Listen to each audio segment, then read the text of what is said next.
Salut les Pop-Lifers, cette semaine dans Pop Life, on parle d'une des deux grosses sorties gaming du mois d'avril. Indice pour vous, le Resident Evil 3 Remake. Ah oui. On parle de Resident Evil 3.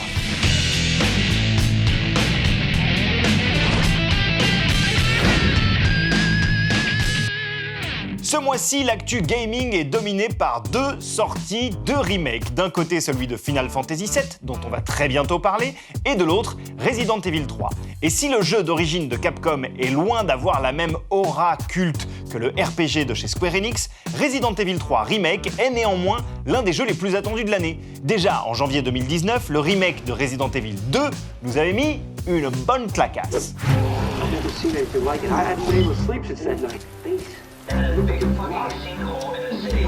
You gotta stay strong. Don't give in to fear out there, right? How did this happen? Send reinforcements! No!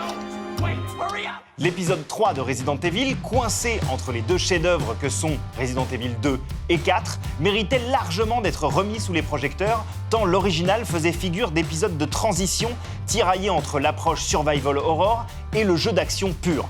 Par conséquent, si le remake de Resident Evil 2 était une chouette relecture, celui du 3 nous laisse plutôt penser qu'il est ce que le jeu aurait dû être dès le départ. It's me he's after. I'll buy you some time. Hey, wait, Joe!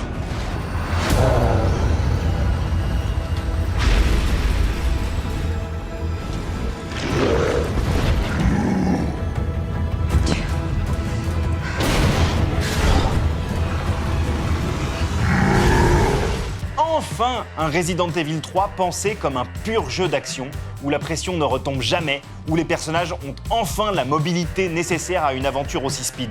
Avec ce remake, Resident Evil 3 trouve enfin son vrai rythme, comme si l'original était un brouillon, un jeu qui tournait au ralenti. Les puristes vont me crucifier pour dire un truc pareil, mais c'est comme ça. Resident Evil 3 Remake surpasse l'original. Say that again and I'll pop you in the chops. Là où Resident Evil reste au top depuis des années, c'est dans l'expérience multijoueur. Et là encore, Capcom fait fort avec le jeu Resident Evil Resistance, inclus avec ce remake. La formule choisie par les développeurs est celle du 4 contre 5, une team de 4 survivants affrontant un joueur qu'on appelle le Mastermind. Il crée des ennemis, lance des événements et installe des pièges destinés à mettre les autres en échec. Cerise sur le gâteau, le Mastermind incarne l'un des antagonistes historiques de la saga. C'est malin, c'est nerveux, c'est oui.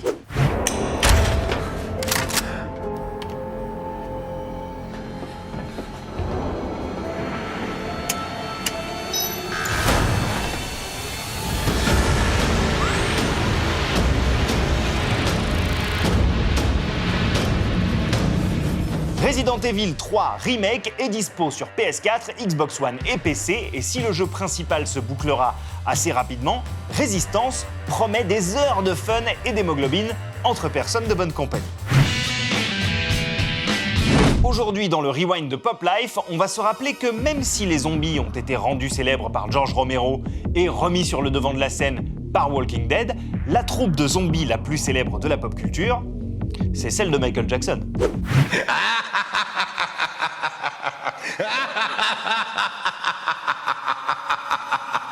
1978, George Romero transforme l'essai de La Nuit des Morts Vivants avec sa suite Zombie, qui impose plus ou moins le standard du zombie dans la culture populaire de la fin du XXe siècle.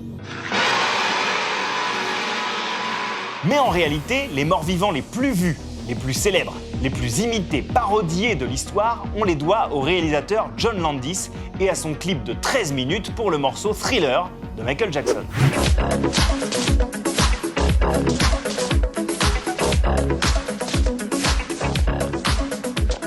En plus d'être multi-diffusé à la télé, Thriller a bénéficié d'une sortie au cinéma. En effet, dans le but que le film soit éligible aux Oscars, John Landis s'est arrangé pour que Thriller soit diffusé en salle.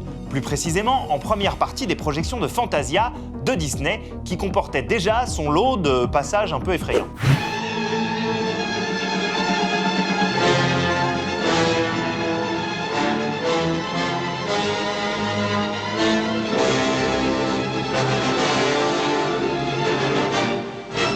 Malheureusement, non seulement Thriller n'a pas été sélectionné par l'Académie des Oscars, mais en plus, les inévitables associations de parents ont gueulé parce qu'un court-métrage avec des zombies projeté avant un dessin animé Disney, bizarrement, c'est mal passé.